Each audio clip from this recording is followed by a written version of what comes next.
que lá vem papo bom! Antes de nós apresentarmos nossa convidada maravilhosa, não posso deixar de agradecer os nossos apoiadores e patrocinadores, Animale Pati Batel, Ali Fracanosa do Salão To You, André Bartolini, Dior Beauty, Esmo, Gote Seguros, Dr. Gustavo Holtz, da Clínica Armo, Dr. Vitor, da Clínica San Paul, PID, Pulsionando o CD em Desenvolvimento e Família Madalosso. Muitíssimo obrigada por confiarem nesse projeto e confiarem em nós e por estarem sempre incentivando que a gente consiga transformar vidas. Com esses apoiadores fica fácil, né, de investir nesses projetos maravilhosos e é sempre muito honroso tê-los conosco. E antes de darmos continuidade também, quero pedir para vocês aquele recadinho de sempre, né? Curte, compartilha, ativa a notificação, fica de olho, deixe seu comentário, interaja aqui conosco. É super importante a participação de vocês para que a gente possa também atender cada vez mais aquilo que vocês estão buscando. Afinal de contas, esse é um projeto para vocês, é um projeto que traz, através das vivências de outras pessoas, um lugar também de acolhimento, de entendimento de que a vida está aí, nem sempre é fácil, mas que assim como tantas pessoas conseguem vencer seus desafios, você também pode e também vai conseguir. Bom, hoje nós estamos com uma pessoa assim que é até redundante, porque é um privilégio cada episódio que vem a gente receber pessoas tão importantes, tão carinhosas, e eu gosto sempre de me lembrar que são pessoas que estão no meu meio, que são pessoas que eu tive, né, o privilégio de encontrar na vida e que de alguma maneira topam porque existiu aí uma afinidade.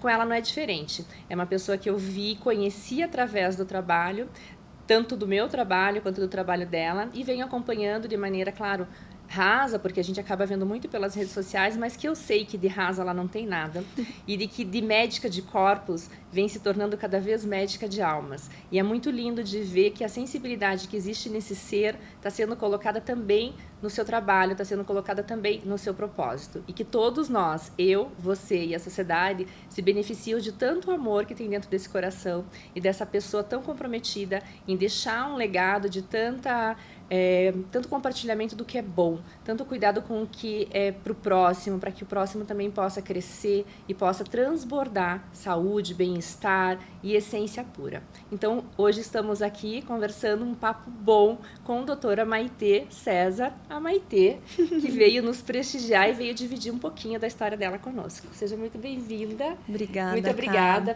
pelo convite, por ter aceito, aliás, né, o nosso convite.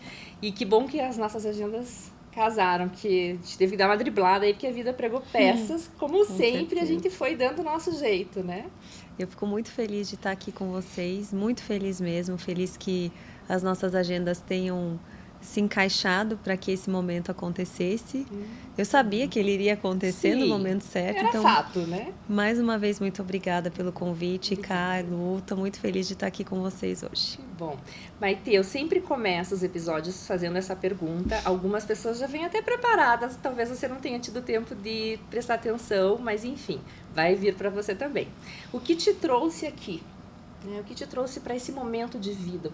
Ao que você atribui como memórias, experiências, cicatrizes, ao momento que você se encontra? Eu sinto que o que me trouxe aqui hoje na minha vida, parece muito óbvio falar isso, né? Mas todas as vivências e tudo que eu passei me trouxeram pro aqui e pro agora, da maneira que eu escolhi estar e alinhada com a minha missão que eu tenho no meu coração também.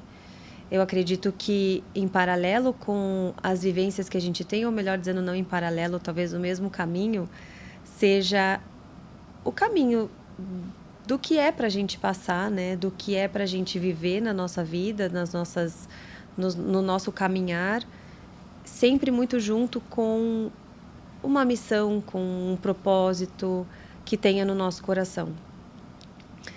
E eu enxergo a medicina desse jeito também. Eu acredito que tudo que a gente passa na nossa vida é sempre um caminho de cura. Sejam coisas boas e principalmente as não tão boas assim, elas servem como cura e é uma maneira da gente escolher ver, né? Ter esse olhar. Não quer dizer que seja um olhar fácil, porém é uma opção que a gente tem. E essa foi uma opção que eu tive ao longo da minha vida. e que eu tenho todas as vezes que alguma coisa acontece. Não que eu não tenha dificuldades, mas é sempre uma escolha de olhar para elas como uma oportunidade de cura. E eu acho que foi isso que me trouxe aqui, pro agora, cada vez mais conectada e alinhada com o que eu quero fazer na minha vida, com o que eu quero realizar, com quem eu sou, com o legado que eu quero deixar. Sempre muito sem tirar os olhos disso. Se lembrando. E como é que você faz para se conectar quando escapa esse olhar e essa memória de que eu estou aqui para isso? Existe uma passagem da Bíblia que eu gosto muito, que é quando Pedro vai andar sobre as águas e ele está com muito medo de afundar. E Jesus fala para ele: não tire os olhos de mim. E isso, a primeira vez que eu escutei isso, mexeu muito comigo. Seja através da fé, seja através de um objetivo, não tirar os olhos daquilo é o que vem me ajudando cada vez mais. Eu penso que quando a gente não tem uma visão, um objetivo, fica muito mais fácil a gente se perder. Na verdade, é fácil a gente se perder automaticamente. A vida por si só já é um convite a gente, se a gente quiser, a gente se perde muito fácil, né?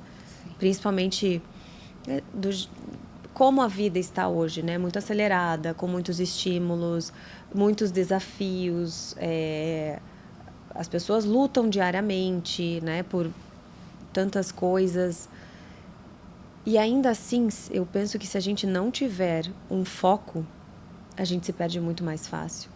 O que me ajuda é, em primeiro lugar, a espiritualidade. E aí, por isso que eu comecei falando até dessa passagem da Bíblia que eu acho muito linda, que é: não tire os olhos de mim. E todas as vezes que eu começo a me perder, e isso é frequente, porque é muito mais fácil ser monge no mosteiro, né? Claro. No dia a dia a gente tem que estar... Exato, a gente tem que estar sempre se trabalhando. E todos os dias eu acordo, eu faço a minha meditação, a minha oração, e eu tento começar o meu dia a partir disso. Não tire os olhos de mim. Qual é o meu objetivo? O que eu quero deixar para o meu dia? O que eu quero fazer? O que eu quero realizar? E eu não colocaria isso, Cá, como uma cobrança. Do tipo, acorde 4 horas da manhã, faça suco verde, Não é nesse sentido. Apesar de que eu não vejo nada de errado nisso, é maravilhoso. Sim. Mas é de novo uma escolha. Né? É uma escolha de... como eu quero lidar exatamente como foi essa pergunta. Como é que você lida com isso? A minha escolha é lidar desse jeito, né?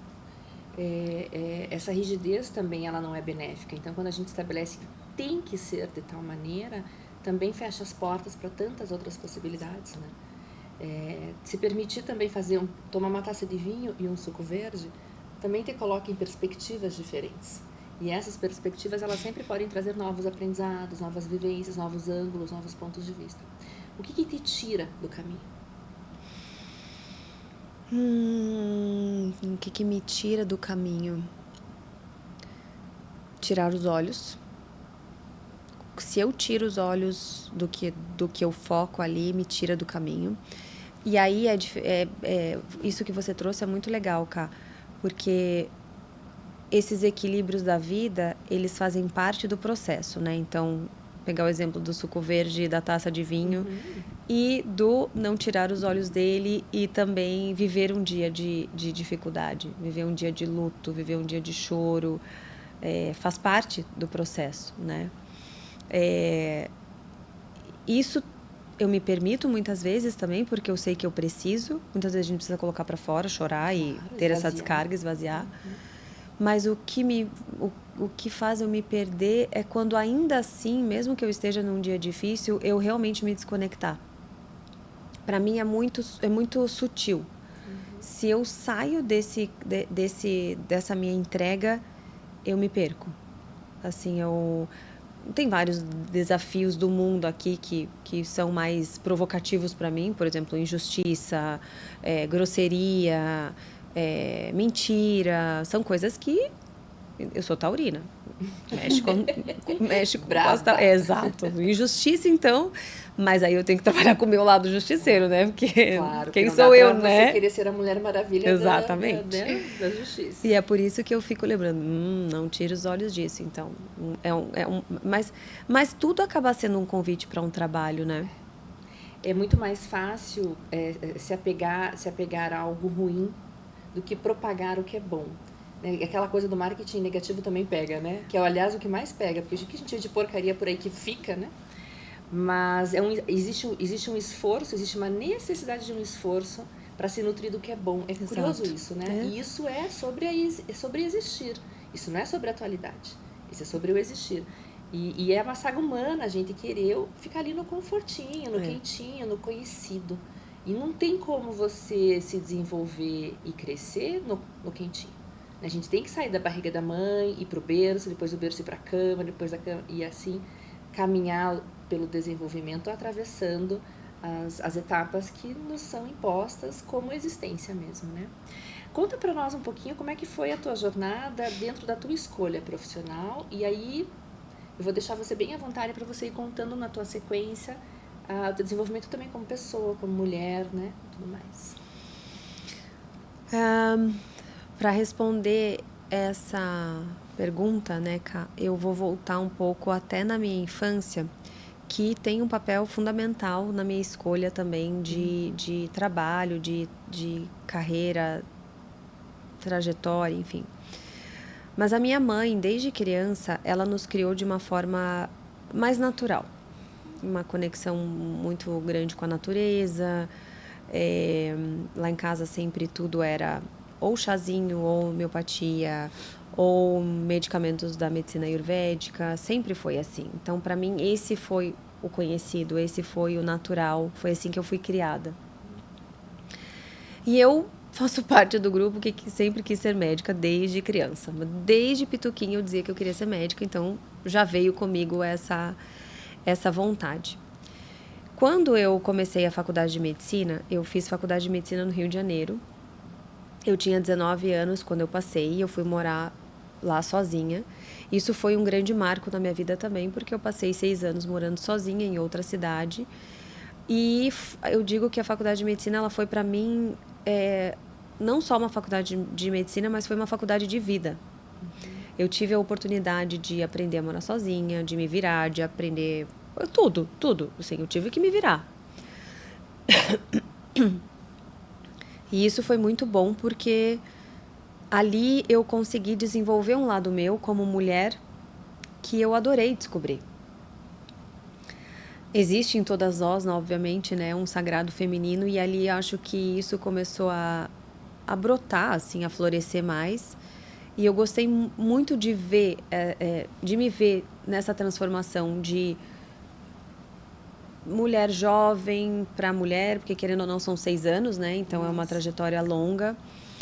E nesse período que eu estava na medicina, lá no Rio de Janeiro, ao mesmo tempo em que eu fui me descobrindo como pessoa e como mulher, eu fui vendo a medicina que era ensinada para mim também. E claro, eu tinha que aprender ali a teoria das coisas e, né, os livros e tudo mais, mas eu sentia muita falta de aprender sobre a natureza mesmo da medicina ali, né? Tudo bem, a gente aprende como tratar um infarto agudo do miocárdio, etc., quais medicações usar, mas a gente não aprende como cuidar do intestino, como cuidar do sono, qual é o papel da água no organismo, qual é a importância do contato com a natureza. E nessa de ficar me perguntando, poxa, mas eu queria aprender isso, eu não estou aprendendo, eu tive uma fase de bastante frustração na faculdade de medicina. Porque eu falei, meu Deus, o que eu estou fazendo aqui? Eu achei que tudo era tão óbvio para mim, a minha vida inteira, que eu queria fazer medicina. E agora eu estou me vendo num curso que eu não me identifico nem um pouco. E eu lembro que a minha mãe me dizia, vai, continua, quando você escutar qualquer coisa, né, não tira teus olhos, vai focando. Você não é só uma estudante de medicina, existe um propósito. Exatamente. Porque isso é uma fase que vai ser importante para você conseguir realizar o que você quer. E eu trouxe isso de eu me descobrir como pessoa também, porque esse foi um ponto muito importante também no que eu sentia durante a faculdade de medicina. E eu lia por conta os livros sobre medicina chinesa, medicina ayurvédica, e foi aí que eu comecei a fazer os cursos, mais ou menos na primeira metade da faculdade. Foi aí que eu comecei a fazer os cursos de medicina funcional, medicina integrativa, medicina mais holística. Claro que eu era considerada a ovelha negra da escola, da faculdade. Rebelde sem causa. Exato. É tudo tão mais fácil você prescrever uma receita, não é? Exato. Então, aí teve esse outro lado também de aprender a lidar com essas críticas, que, claro que foi muito desafiador na época, porque formação do ser, do ego, de tudo ali, né? Eu pensava, nossa, como é que eu preciso sustentar isso diante de uma sociedade mais tradicional da medicina. Mas sempre foi muito claro dentro de mim o que eu queria fazer. E quando eu me formei, eu já vinha fazendo esses cursos, já vinha estudando, e aí eu só continuei para fazer as graduações. E aí eu me deparei com uma necessidade de fazer residência. Todo médico supostamente tem que fazer residência, mas não tinha nenhuma residência que eu queria fazer, porque nenhuma estava linkada com o estilo de medicina que eu queria fazer. Mas ficou essa coisa, tem que fazer residência. Eu acabei fazendo clínica médica, passei em clínica médica aqui em Curitiba, comecei a cursar. Eu sempre gostei muito de trabalhar em hospital, então isso foi muito legal para mim, apesar do desafio de estar fazendo uma medicina um pouco mais distante da que eu gostaria. Porém, quando eu comecei a fazer a residência de clínica médica, a carga horária, obviamente, era muito alta, né? E ainda assim, mesmo que eu gostasse de trabalhar no hospital, eu estava sendo convidada a fazer uma medicina que não era a medicina que estava alinhada com a minha alma, com o meu coração. E eu até tentava aplicar algumas coisas da medicina funcional, da medicina integrativa, mas eu não podia. Eu era vetada totalmente disso. E aí eu tive muita dificuldade para lidar com de não seguir a minha verdade naquele momento. Isso foi muito desafiador para mim. Existia uma solidão também? Muito. Não uma solidão de solitude. Sim. Mas uma solidão de entender que eu precisava enfrentar, assim, e seguir o meu coração, porque eu não ia receber a bênção de professores naquele momento. Sim. Então eu tinha que escutar o meu coração e ver o que a verdade do meu coração estava me dizendo naquela época. Eu continuei fazendo. Quando deu mais ou menos quase depois da metade da residência, eu estava fazendo plantão, porque além da residência eu acabava fazendo plantão também para me ajudar financeiramente, claro. Né? Então fazia plantão à noite, plantão final de semana, e em um dos plantões eu coloquei a minha mão atrás, assim, na cabeça, estava mexendo no computador e fui mexendo aqui na cabeça. E vi que tinha uma área sem cabelo.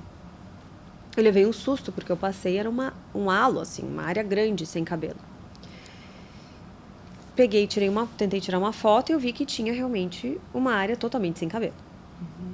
Mandei para uma amiga minha, colega médica, ela falou, Maite, você tá com alopecia areata, isso aqui é alopecia areata. Eu falei, não é possível. No primeiro momento você fala, não é possível, como assim? Onde foi parar esse cabelo que eu não vi cair, né? E aí que eu tive esse diagnóstico dessa doença autoimune chamada alopecia areata. E por mais que eu pudesse ter vários caminhos de tratamento, né? Eu fui, obviamente, em dermatologistas, eu fui entender o que estava acontecendo, eu recebi prescrição medicamentosa. Eu podia escolher esse caminho, não tem nada de errado com esse caminho, sim. Mas eu entendi que ali o meu corpo estava querendo me dizer alguma coisa.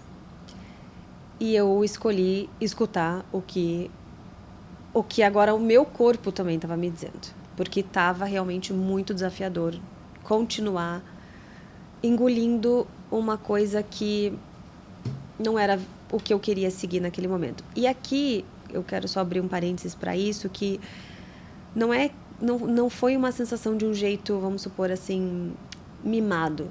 Eu não estou fazendo o que eu quero, então eu vou me rebelar. Mas era uma certeza muito grande de que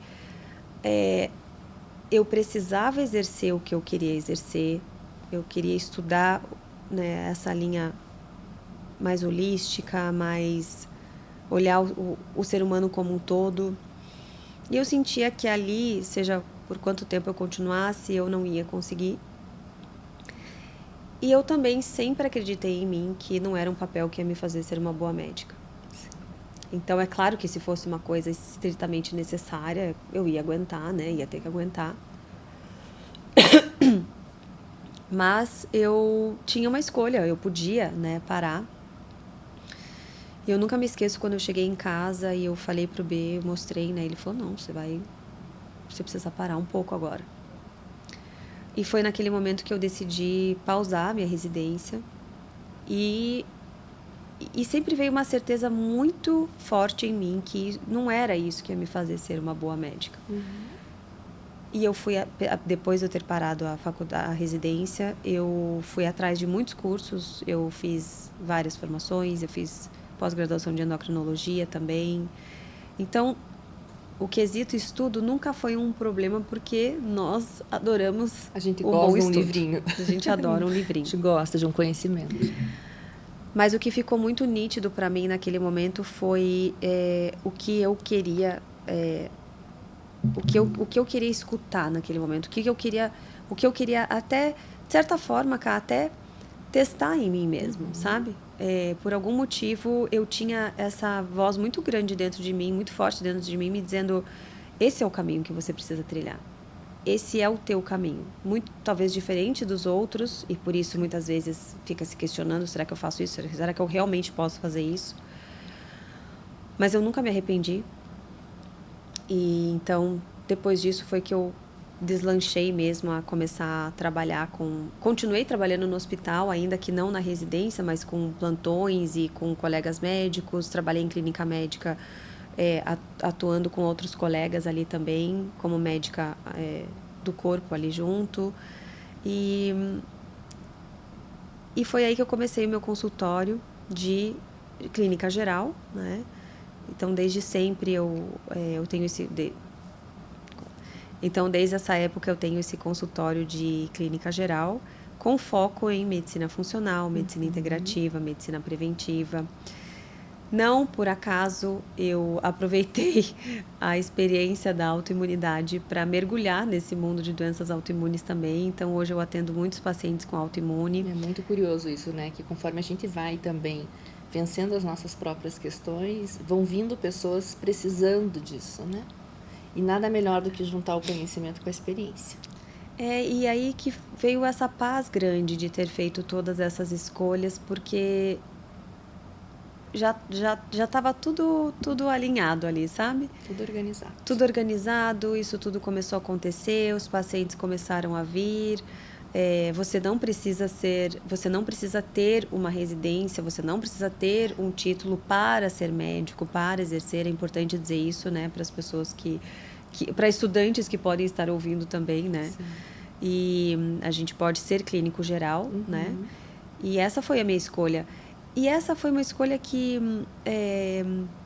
me deixou sempre muito feliz, porque, de fato, eu sempre gostei muito da parte geral da medicina mesmo. Eu nunca tive uma única área que eu gostasse, eu acabei sempre me interessando por todas, pela visão. Eu gosto muito de falar que volta para aquela ideia do médico de antigamente, que cuidava da família, de tudo. Não é? Exato. Então, e que a essência da medicina, já diria Hipócrates, né? Que exato. cuide do que você põe para dentro para começar. Né? Exatamente. Então, aonde foi que foi se perdendo dentro da nossa história social esse olhar para o sistema como um todo? Nós somos uma coisa só. E a gente vê que vai separando, né? Olha só para a cabeça, olha só para o intestino, olha só para o braço. Está tudo conectado. E fazer esse movimento, Cá, hoje, né, de voltar para algo que é geral, é também um movimento desafiador diante dessa sistematização. Sim. Né?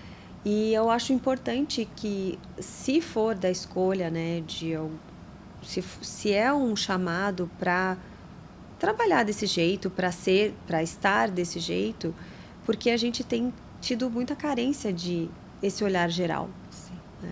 Como você falou, muito, que bom que a gente tem muitos médicos focados na pontinha do dedo para que alguém que tem alguma questão possa ir. Eu acho isso ótimo. Sim. Mas realmente a gente muitas vezes tem falta dessa visão mais geral, de médicos com essa visão mais geral mesmo, né? E você percebe a psicopatologia cada vez mais aceita dentro da sociedade ou ainda existe uma barreira muito grande?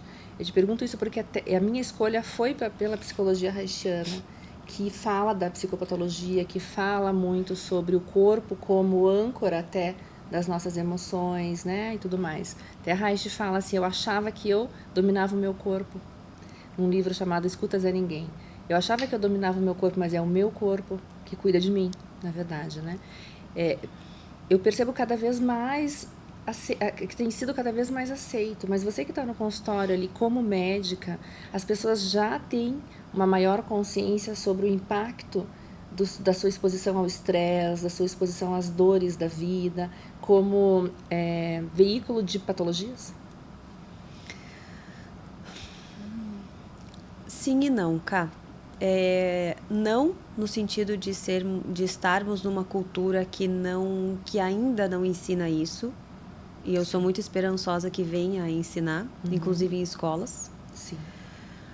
A escutar o corpo, a prestar atenção no que o teu corpo está dizendo, a aquietar para você conseguir escutar, porque o barulho de fora é muito ensurdecedor para a voz de dentro.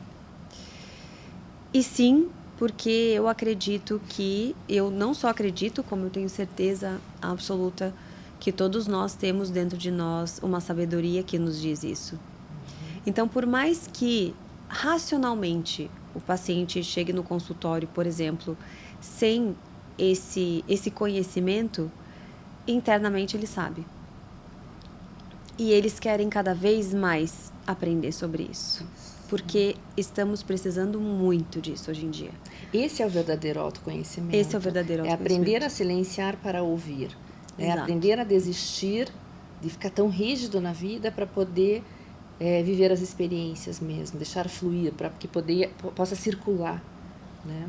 E aonde que você entendeu e quando e como foi que você entendeu o que é que o teu corpo estava te falando? Foi nesse momento que as coisas estavam muito desafiadoras e eu vi que não dava mais para continuar, porque senão eu iria adoecer mais. Você estava teimando com algo interno. Isso, e foi por isso que eu escolhi parar. Foi uma escolha muito bem pensada, né? E para isso eu aquietei muito. Eu escutei o que a minha voz interna estava querendo me dizer. Nunca me arrependi disso, porque foi a partir desse momento que eu comecei o conhecimento mais lindo que a vida poderia ter me dado, que é o conhecimento da nossa sabedoria interna, que todos nós carregamos, né? Foi quando eu comecei a me conectar cada vez mais comigo mesma. Foi quando eu aprendi a me ouvir. E foi quando eu entendi que essa era a medicina que eu queria fazer. Eu acredito e tenho muita fé que, parece clichê a gente falar isso, mas eu acredito e tenho muita fé que nada nessa vida é por acaso. E eu tenho certeza absoluta que a minha missão estava totalmente alinhada com o que eu estava passando. E veio a partir disso, a partir de tudo isso que aconteceu, uma sensação de muita paz, de muita tranquilidade, de muita entrega também na medicina que eu queria fazer. E nesse momento, a partir do momento que eu fui fazendo esse movimento, eu fui escutando no meu corpo também.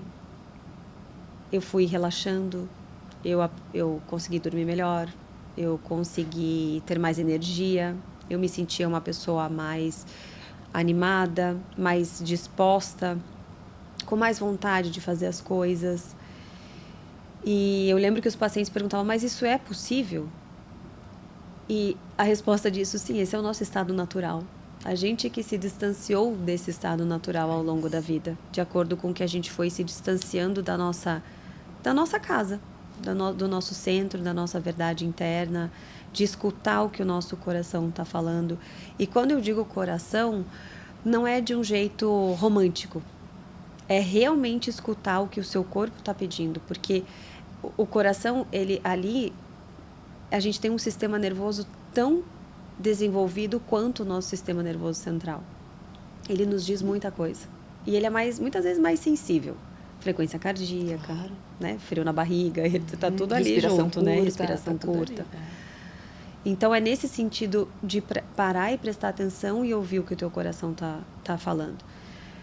Eu sei que muitas vezes a gente não tem escolha para mudar num primeiro momento. Eu, escutando isso, tem pessoas que podem falar, tá bom, mas tem pessoas que não podem se dar o luxo, sei lá. Escolher, exato, né? Exato. Talvez não no mundo externo, mas sempre no mundo interno. Sempre. Como é que eu deixo aquela pitadinha, né? Nesse processo que você teve ali de ter trancado a sua residência, escutar você, além de você realmente sentar com você mesma e ter todo aquele processo de autocuidado, de ressignificar um processo, teve algum outro meio que te ajudou nisso, como microfisioterapia, meditação? Alguma ferramenta? Quem cuidou de quem cuida, né? Várias. Eu conheço uma. Não. Que eu amo de paixão. Lu, nesse caminho, eu me abri para ver o que fazia sentido, né, para minha melhora, para o meu corpo, para diversas terapias. E terapias que eu gosto muito até hoje e que eu continuo fazendo até hoje, como, por exemplo, a Ayurveda, né? Eu e a Ká, a gente tem a mesma terapeuta, Ju, a gente ama você muito mesmo. Beijo pra você, muito obrigada. Que bom que você existe, é terapeuta, amiga. Exatamente, é muito importante melhor, essa pessoa. A Bianca de todas. Então, os tratamentos com a medicina ayurvédica me ajudaram muito. Fiz microfisioterapia também. E foi nesse caminho da microfisioterapia que eu conheci o Dr. Afonso Salgado, que hoje em dia é um grande amigo e grande mentor também, que atualmente ele faz uma técnica chamada Mind Body Balance, que também vê em quais locais do corpo o sistema nervoso acabou criando essas marcas, e isso é totalmente científico, né? Muita gente acha que essas terapias, elas são, você só passa a mão ali, ponto. Não, ali a gente tem pontos de acúmulo de tensão do sistema nervoso e que a gente consegue desbloquear a partir dessas terapias, né? Eu nunca deixei de fazer terapia mesmo. Eu faço terapia desde os meus 13, 14 anos e nunca parei desde então. Nunca vou parar. Eu penso que a terapia é quase como se fosse exercício físico, tomar banho, etc. É uma coisa necessária, né? Exato. É higiênico. É a higiene da cabeça. Não é mesmo? Parar por quê? E eu tenho uma mentora, a Alzira, ela me falou uma coisa uma vez. Ela falou, Maite, você é teu próprio avatar, né? Eu falei, sim, é verdade. Porque tudo que foi acontecendo comigo, eu fui quase sendo a minha própria cobaia. E isso me ensinou muito sobre como eu atender os pacientes, como que eu iria atender os pacientes. Me deu uma visão muito mais humana do que o paciente está passando.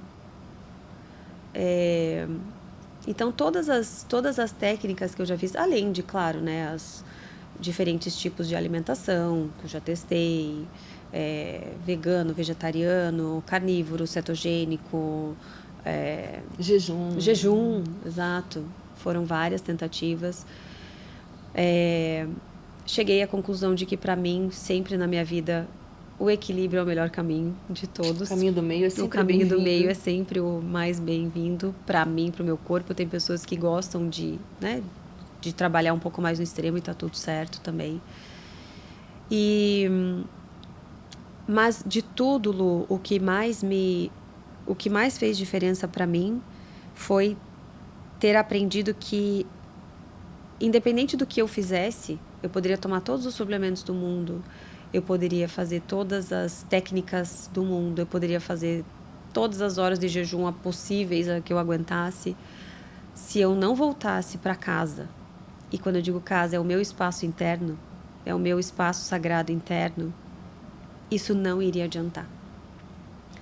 E foi aí que eu comecei a, inclusive, estudar cada vez mais como que eu poderia incluir essa consciência da espiritualidade na medicina também. Porque não tem a ver com religião. Sim. Somos seres espirituais.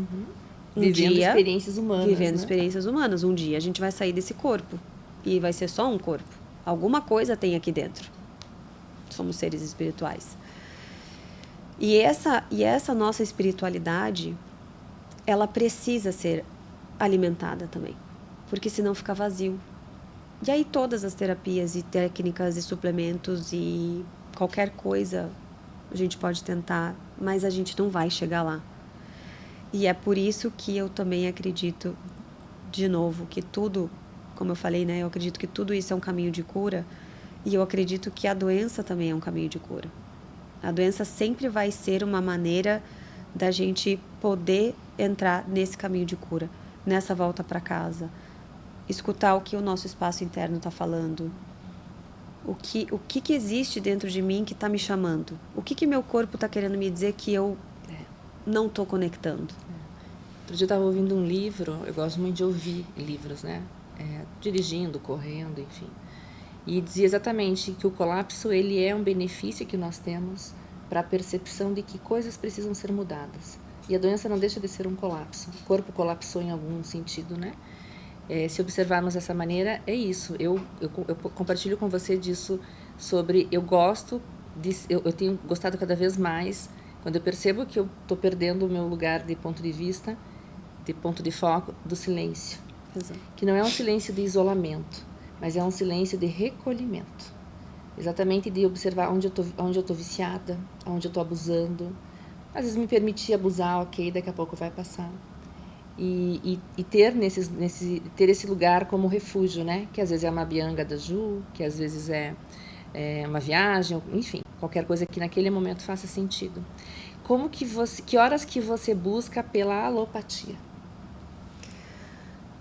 Quando eu sinto que o meu corpo está precisando daquilo mesmo. Porque e eu não sou contra. Que é isso, né? Exatamente. E a tecnologia está aí para isso. Exato. Né? Saber usá-la. Né? Exato. E essa junção, Cá, da sabedoria milenar, da sabedoria ancestral, da espiritualidade com a tecnologia é o que a gente melhor pode fazer hoje, né? É o que a gente pode fazer de melhor dizendo. Os medicamentos que a gente tem hoje, os aparelhos que a gente tem hoje. Então, por exemplo, né, quando eu uso uma alopatia, se porventura eu tô próximo do meu ciclo menstrual e aí eu começo a ter uma dor de cabeça e eu não vou ter a possibilidade de ficar o dia inteiro quietinha, como talvez fosse necessário, como as mulheres ancestrais fariam, de fazer um chá e aquietar e quem sabe fazer uma bolsinha de água quente e ficar em silêncio, porque se a gente fosse levar bem ao pé da letra da saúde da mulher, a gente precisaria fazer isso. Exato. Seria o nosso tempo de recolhimento mesmo. Uma necessidade, né? Porém, não podendo fazer isso, porque a vida continua. E aí, eu estando com dor de cabeça e já tendo tomado um chazinho, não tendo adiantado, eu vou tomar uma dipirona de 1 grama que tira com a mão. E tá tudo certo. Saber essa hora também, né? Saber essa hora, exatamente. E o legal disso também, Cá, hoje em dia a gente tem muita tecnologia que a gente pode usar. A gente tem aparelhos de LED, a gente tem aparelhos de eletrofrequência, coisas que eu gosto de usar também com os pacientes, porque aí a gente consegue também acessar o nosso sistema nervoso a partir dessa tecnologia. Que ao invés de ir lá e resolver pelo efeito, você vai olhar um pouco mais para a causa, vai fazer um estímulo, né, de reação do próprio organismo e de repente vencer aquilo que está, né, inflamado e tudo mais. E nessa escolha de parar a residência foi que entrou então a formação da família.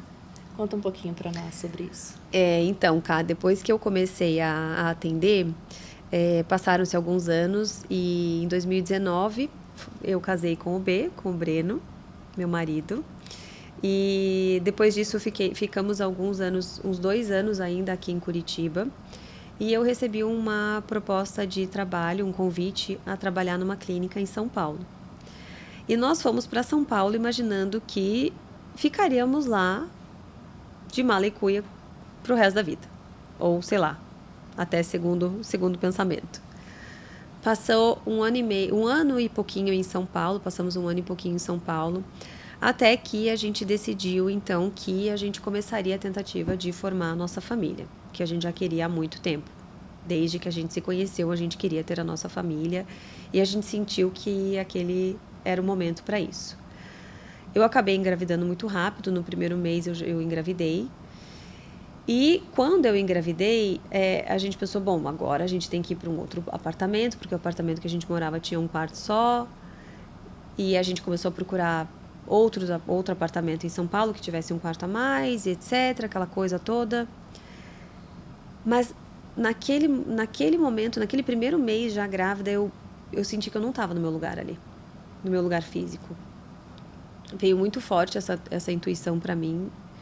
E um dia a gente foi ver um apartamento que, inclusive, era longe de onde eu atendia. Eu falei, mas isso não faz o menor sentido. O que eu estou fazendo? Ficar longe. Daí eu vou ter que trabalhar. E aí, para mim, não fazia sentido, né? Cada um com suas escolhas, mas para mim aquilo não fez sentido. E eu falei pro Breno, não é pra gente ficar aqui, né? E ele falou, eu acho que também não. 3 meses depois estávamos em Curitiba. E essa transição, essa mudança, ela foi muito tranquila. Até porque eu estava trabalhando com melhores amigas, então elas não só me acolheram, como me apoiaram. E eu sou muito grata a essas amizades que foram tão especiais nesse momento, que elas me deram força, falaram, não, você vai lá formar tua família com tranquilidade, com o estilo de vida que você quer, com o estilo de vida que você gosta. E foi quando eu voltei para Curitiba e senti que aqui era o lugar que a gente queria ter a nossa família, criar a nossa filha com um pouco mais de tranquilidade, com proximidade à natureza, com uma vida mais tranquila. Por ela, por nós, por ele, por mim, para que a gente conseguisse estar cada vez mais perto dela também, né? E estamos aqui desde então e muito felizes com essa escolha, porque a gente conseguiu criar uma rotina de qualidade de vida que eu não teria dessa maneira lá.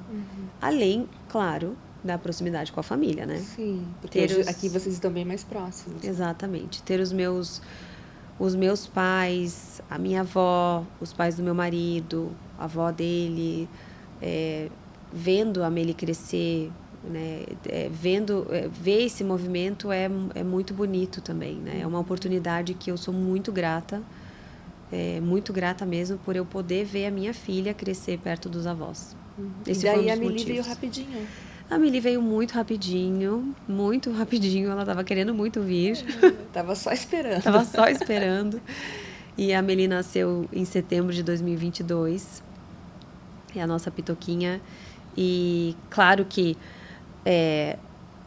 todos esses movimentos cá foram movimentos, de novo, né, de muito aprendizado para mim mesma e um convite de voltar cada vez mais para o meu centro.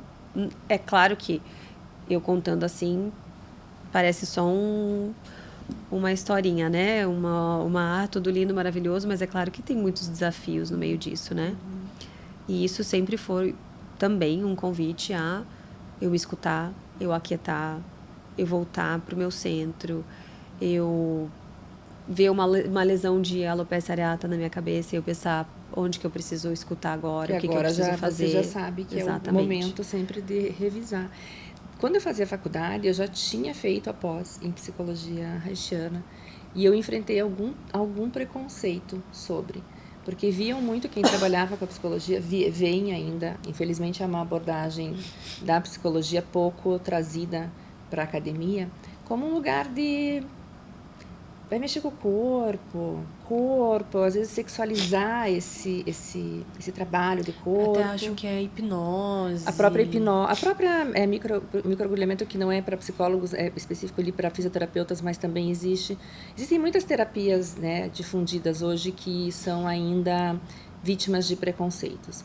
Mas eu me via muito também naquele lugar de assim, nossa, mas você psicóloga corporal, como se eu tivesse que ter um estilo diferente do que eu sou, para que eu pudesse exercer a minha profissão. E quanto mais eu estudava psicologia, mais eu me apaixonava pela psicologia haitiana, exatamente pela complexidade de trazer o todo para o consultório, para esse olhar de promoção e prevenção, antes do tratamento, né?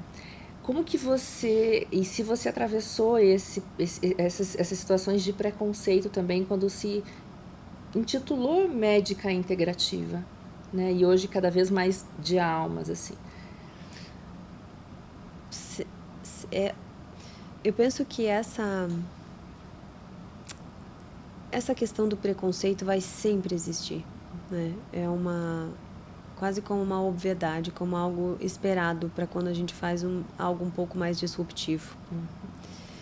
Quando a gente sai da normose. Exatamente. Daí alguns vão chamar de disrupção. Exatamente. Eu chamaria de sanidade. Ou de ampliar, né, a nossa mente para algo diferente, enfim.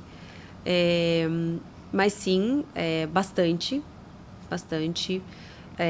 Desde o início, desde a faculdade, né, como eu até falei anteriormente, eu tive várias questões de preconceito em relação a isso. Mas curioso, Ká, que ao mesmo tempo em que isso acontecia, isso só aumentava a minha certeza do que eu queria fazer. E eu não estou falando isso de uma maneira também romantizada, não, mas é verdade. Eu nunca pensei 2 vezes. Nunca. Isso eu posso te dizer assim com toda a verdade. Eu nunca pensei 2 vezes. Eu sabia que não ia ser fácil. Sempre soube que não ia ser fácil. Eu sabia que teriam preconceitos, teriam críticas, mas eu sempre tive essa certeza de que eu precisava fazer isso. Por isso que eu também nunca pensei em fazer outra coisa. Eu nunca cogitei fazer outra coisa. Você até pensou, pelo que você me traz, em fazer diferente, mas dentro do mesmo escopo, né? Sempre dentro do mesmo escopo, sempre a partir dessa essência, sempre. Poderia fazer no hospital, na residência, uma clínica médica, desde que eu pudesse ali associar um pouquinho com alguma coisa, por exemplo, mas sempre alinhado com essa essência. E então, ainda que tivesse, isso foi daí eu tive sempre essa certeza. Isso não quer dizer que não era desafiador para mim. Então, a parte do meu ego precisou aprender também que a minha capacidade não dependia da crítica externa. Isso foi um trabalho interno para mim também, claro. Encontrar esse lugar de como é que eu sei que sei. Exato. E assim, de confiar também que esse era o meu caminho. E que não era porque as pessoas estavam me criticando que a minha capacidade ia depender daquilo. Ou ia tremer por conta daquilo, ia se abalar por conta daquilo. E aí assim, eu pensava comigo mesma, eu falava, puxa vida, né? Sei lá, aconteceu uma crítica, por exemplo. Tá, mas eu não vou sair do meu caminho, mas como que eu não vou mais me abalar aquilo?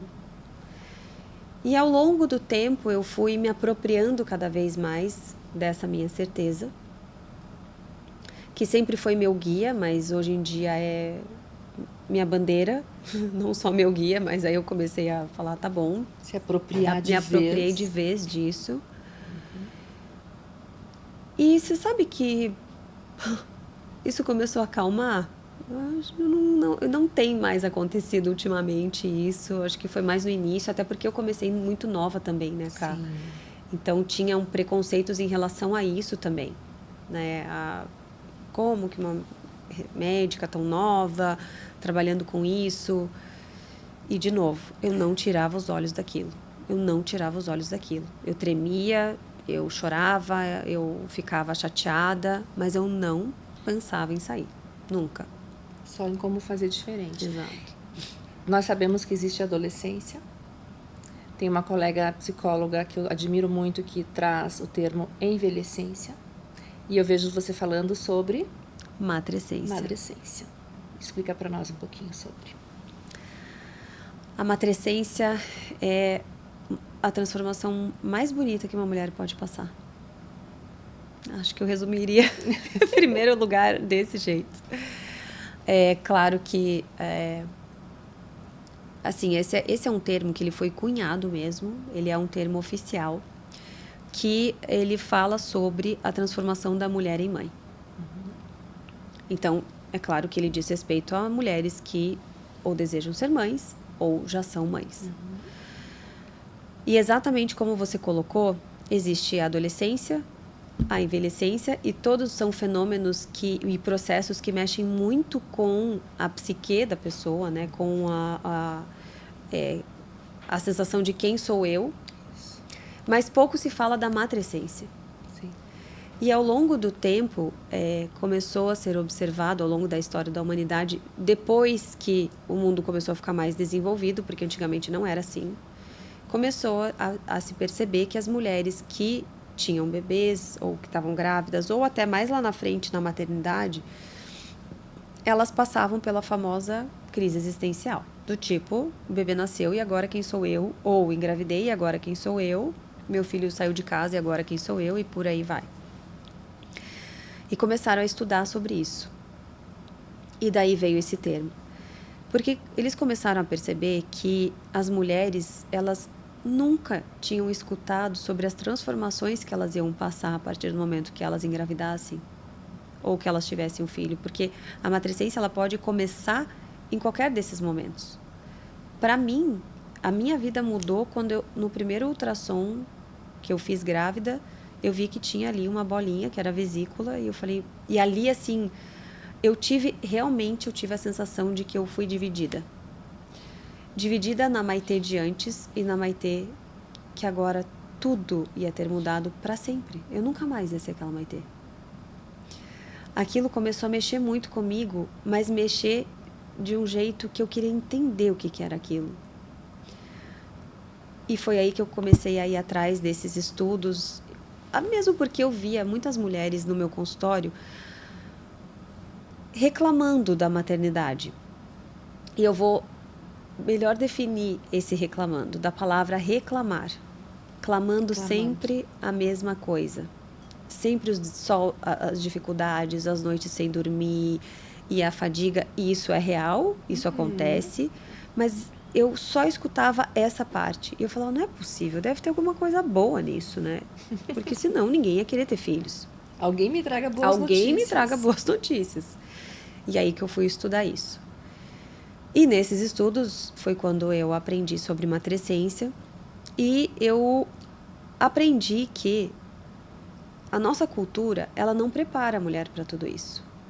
Uma vez que a mulher ela é preparada para todas essas mudanças, ela consegue lidar com tudo isso de uma maneira muito melhor.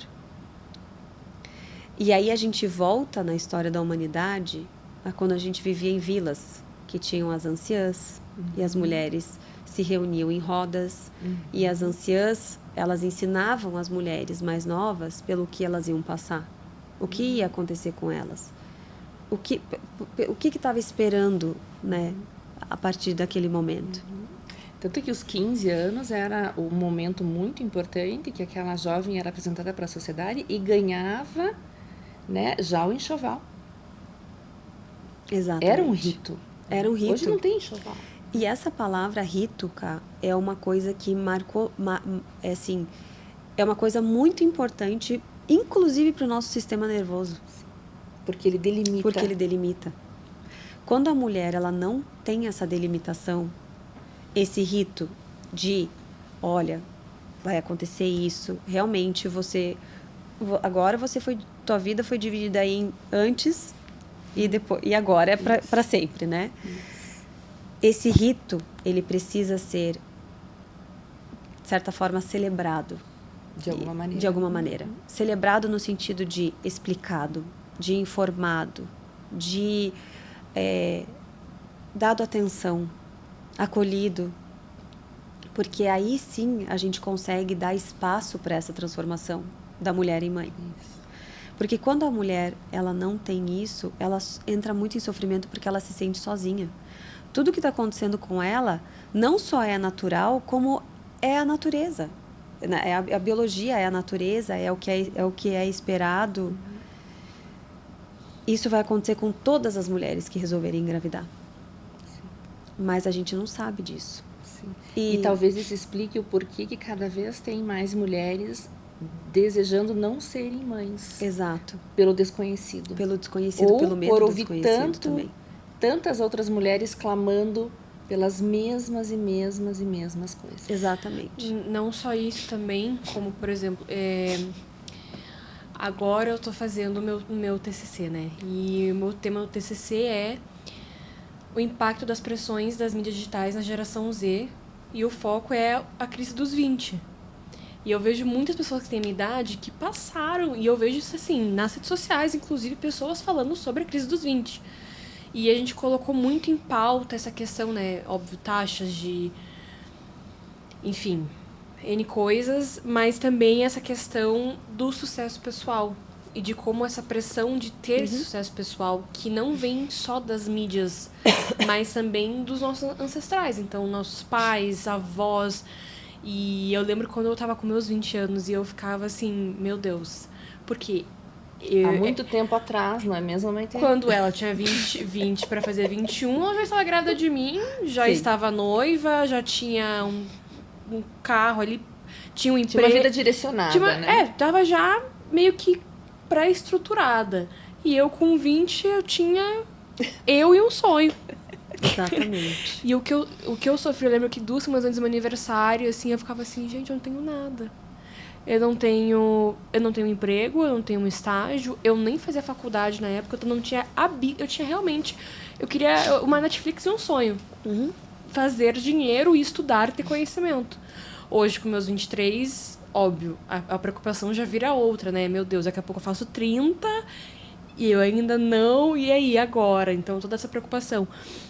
E eu vejo que muitas dessas pessoas da minha geração que passaram por essa crise, elas realmente têm essa obrigação do sucesso pessoal por conta dos pais, e isso é muito vinculado ao não querer ter filhos. Porque olham e, óbvio, eu vejo que muitas têm muitos traumas, uma bagagem emocional que agora, com a questão da psicologia não ser mais um tabu, né? Então o pessoal consegue ir mais atrás em entender as coisas, mas também leva muito a pé da letra, pensando, não, eu não quero ter filhos porque eu não quero passar para eles o que foi passado para mim, a criação que eu tive, ou o que foi passado para os meus pais, a criação que meus pais tiveram. Não quero que aconteça isso, então eu prefiro realmente só ficar talvez se eu casar, eu e meu marido, e é isso, filhos, não quero. Prefiro ser tio ou tia, que é mais fácil. Eu tinha esse pensamento, inclusive, mas eu coloquei na minha cabeça, depois de muito tempo, que eu só teria realmente filhos se fizesse sentido com a pessoa que eu estivesse, por eu ter essa noção de que, eu vou ter filho com essa pessoa, faz sentido porque essa pessoa não vai me abandonar, e não no quesito de matrimônio, mas no quesito de hombridade mesmo, de parceria, que era o que eu mais prezava. Graças a Deus eu encontrei essa pessoa, mas também deixei claro, se não for com essa pessoa, não vai ser com outra. Porque pra mim não faz sentido. E a sociedade, ela tá muito assim, né? De, ok, eu vejo muita frase de quem tem, e quem não tem mais. Na questão de relacionamento. Porque cada dia que passa, cada mês que passa, cada ano que passa, tá cada vez decaindo mais a questão do relacionamento amoroso. E a taxa de natalidade vai cada vez diminuir também. E isso é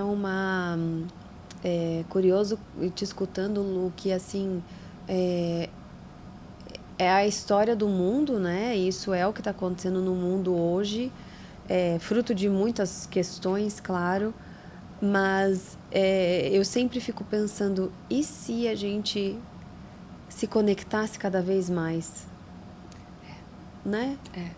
E se Quando a gente eu comecei a conseguisse clinicar, escutar mais? quando eu comecei a clinicar, eu até fazia uns desenhos no quadro, assim, no consultório. Hoje a gente, com o advento da internet, eu trabalho só online já há algum tempo, Mas eu acreditava e continuo acreditando que para as coisas mudarem, nós precisamos voltar um pouquinho para a nossa ancestralidade. Exatamente. Aquilo que a minha bisavó fazia, que era uma reza, um chá, Exato. uma bolsa de água quente, um desacelerar, a gente precisa permitir também um pouco mais disso. Porque é um pouco curioso, né?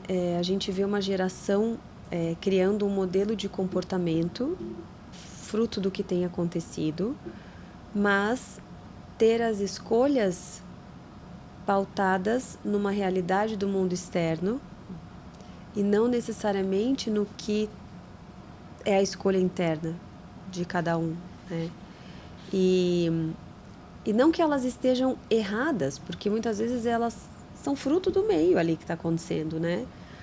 Mas e se a gente pudesse se conectar um pouquinho mais? Né? Nossa, Dar um espaço para isso. Eu acho tão importante. Eu, antes de fazer a psicoterapia, eu fiz microfisioterapia e me fez entender muitas coisas sobre mim e sobre os meus pais em relação a mim também. E até que depois de um tempo eu fui fazer psicoterapia porque só o corporal não era suficiente. Eu tinha que ter os dois, tanto o falado quanto o corporal. E foi muito importante para mim, até porque eu também, depois de um tempo com muito estresse, muita ansiedade, também desenvolvi uma doença de pele que é a psoríase rosa, então parece catapora, é horrível, também tem dermatite nervosa, e é exatamente o que você falou, assim, quando ataca, e olha que não ataca faz muitos anos, graças a Deus, mas quando ataca, eu sei, tem algum ponto dentro de mim que tá desalinhado. E eu preciso, de qualquer forma, tanto que seja ir no santuário Schoenstatt para me reconectar com a minha fé, ou acalmar, parar de sair assim com as minhas amigas ou com o meu namorado para realmente só ficar eu e eu, tentar achar qual o ponto que tá meio estremecido que eu preciso alinhar para que essa dermatite, essa ansiedade, esse estresse acalme. E é curioso isso, né? Tinha uma amiga que ela dizia, não deve ser fácil ser sua filha, porque a régua é muito alta. A minha única régua da vida foi, sejam felizes. Exato. Não importa qual caminho. Elas nunca me perguntaram, né? O Senta Que Lá Vem Papo Bom veio exatamente desse momento que nós temos e continuamos temos, e eu amo, que é nós três filosofarmos, que é um termo da filosofia e direitos humanos, que eu graduei, fiz pós-graduação nesse segmento, eu sou apaixonada por isso, que é aquela fala sem ir para lugar algum. Exato. Eu não preciso determinar absolutamente nada. Vamos só falar sobre? Não precisa ter o certo ou errado, não precisa ter eu uma conclusão. Eu concordo, eu discordo, né? E exatamente esse momento que nós temos, eu e as meninas, que a gente, às vezes eu conto uma passagem da minha vida. Outro dia a gente estava falando, né, filha, quando eu namorava o pai da Luísa, que ela, nossa, mãe, eu não sabia disso. Que às vezes eu tenho um olhar de uma coisa e a outra completamente diferente. Exatamente. Então, que régua é essa que alguém colocou que eu não coloquei? Exatamente. Porque eu sou uma mulher que gosta de resultados e de performance, que já gostei mais, hoje estou muito mais inclinada a ter qualidade de vida e cada dia mais. A minha única régua, ou minha única alta exigência, é que as minhas filhas sejam realizadas. Profissionalmente, financeiramente, amorosamente, mas sobretudo que elas sejam seres de luz, aonde quer que elas estejam. O que você sente que os teus pais esperavam de você e aonde você chegou diante disso? Muito parecido com o que você disse, Ká. Principalmente por a minha mãe ter esse lado muito forte da espiritualidade também, ela sempre desejou isso para mim também. O meu pai também sempre falava para mim que ele queria que eu fosse muito feliz e realizada no meu caminho.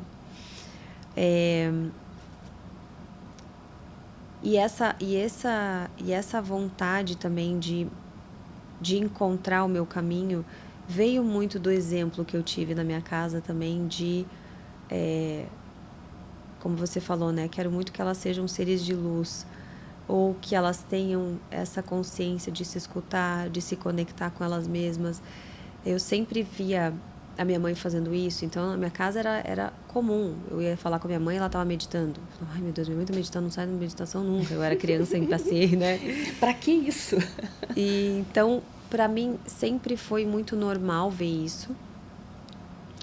Eu tenho certeza que eu acho que eles desejaram sempre que eu conseguisse encontrar o meu caminho a partir disso, que eu encontrasse a minha felicidade independente das coisas externas ou independente do que fosse dito no mundo. Não sinto que eles tinham assim uma pretensão, você tem que encontrar uma pessoa XYZPTO, mas eles sabiam que eu, amorosa como sou, queria encontrar um grande amor. E sou muito grata por ter sido presenteada com isso também. Mas eu sinto que isso, Ká, sinto que o que eles desejaram sempre para mim e esperaram sempre, torceram para que eu encontrasse, fosse essa minha felicidade interna, apesar de qualquer coisa. O meu caminho interno, a minha espiritualidade, a minha calma, a minha plenitude. Muito bem. E que eu fosse uma pessoa boa, né, pro mundo. Acho claro. que uma boa cidadã, né? Um ser que... um ser bom, quando eu falo até um ser de luz, é exatamente isso. Que se realizem dentro dos seus propósitos a ponto de serem disponíveis socialmente. Porque gente feliz não incomoda, já diz o ditado, não é mesmo? E quanto mais nós estamos conectadas com aquilo que é a nossa verdade, dentro de um senso ético, benevolente, misericordioso e reto social, certamente nós vamos ser seres que vamos contribuir de maneira positiva para a sociedade. E servir, né, também. Servir. Servir é fazer servir. Exatamente. Aquilo que vai, volta, né? Servir é algo que eu sinto que falta hoje em dia. Essa entrega do servir, de você querer sair do lugar onde você está, deixando ele um pouquinho melhor do que quando você entrou, como já diria a Madre Teresa de Calcutá. E isso que eu também desejo para minha filha. Eu já ia te perguntar isso. Essa é a próxima pergunta? Afinal de contas, o Dia das Mães é o que você quer deixar. Não vou nem dizer sobre desejar, que imagino que já aparece, mas deixar, porque entre o que nós queremos e o que nós conseguimos, exato, às vezes tem uma distância, geralmente, né? Porque estamos aqui também, né, a serviço. O que você deseja para Meli? Eu desejo que ela aprenda a escutar o coração dela. Eu desejo que ela consiga se conectar com todo o sagrado que existe dentro dela, com tudo que é de mais belo que ela carrega no coração dela. Eu desejo que ela seja uma pessoa íntegra, uma pessoa do bem, uma pessoa que olha nos olhos das outras pessoas, uma pessoa que cuida, que ela siga o caminho que ela quiser, mas que esse caminho traga para ela a sensação de estar seguindo o que o coração dela fala e não o que o mundo espera que ela faça. Muito bem. Vamos caminhando para o fim do nosso papo, que eu já sabia que seria bom e foi muito bom. Eu quero deixar um presente em meu nome, da Luísa e dos nossos apoiadores. Obrigada. Para você, um mimo, para você lembrar. Eu amo essa loja. Eu também, né? Que a Bruna também, ela judia, porque não dá nem para passar lá perto. Exatamente. E dá vontade de levar tudo. Obrigada, e te agradecer muito pela tua presença conosco, pelo teu apoio, pela tua disponibilidade. Antes da gente fazer a pergunta final, queria agradecer você por ter vindo compartilhar um pouquinho e por ter dito conselhos, né?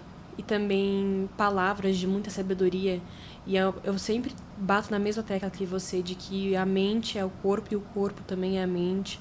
E eu ainda falei pra minha mãe esses tempos, eu falei, nossa, tem pessoas que a gente olha e fala assim, não, sabe, tinha que ter ali o psicólogo junto com a microfisioterapia. Uma equipe multidisciplinar. Tinha que ter um corporal, faz tão bem você realmente conseguir entender o porquê que saiu um roxo na sua perna. Tá bom, não é que eu bati. Tá tudo interligado, sabe?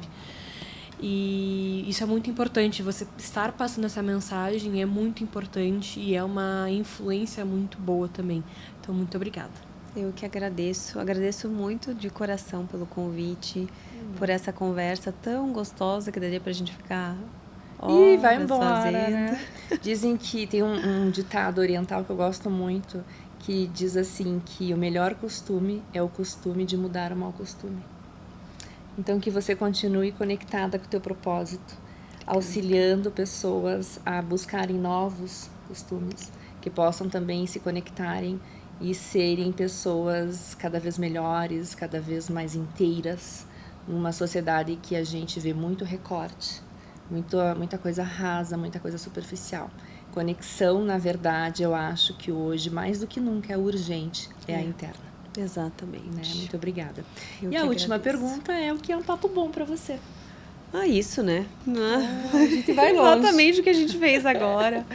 Um papo bom para mim é sentar e sair dessa conversa melhor do que quando eu comecei. É não ver o tempo passar. É não sentir o corpo. É simplesmente estar. A gente sente uma sensação de leveza. Esse é um papo bom. É um papo bom. Muito obrigada.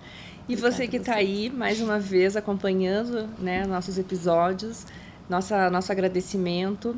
E até o próximo episódio, com certeza, sempre muito especial.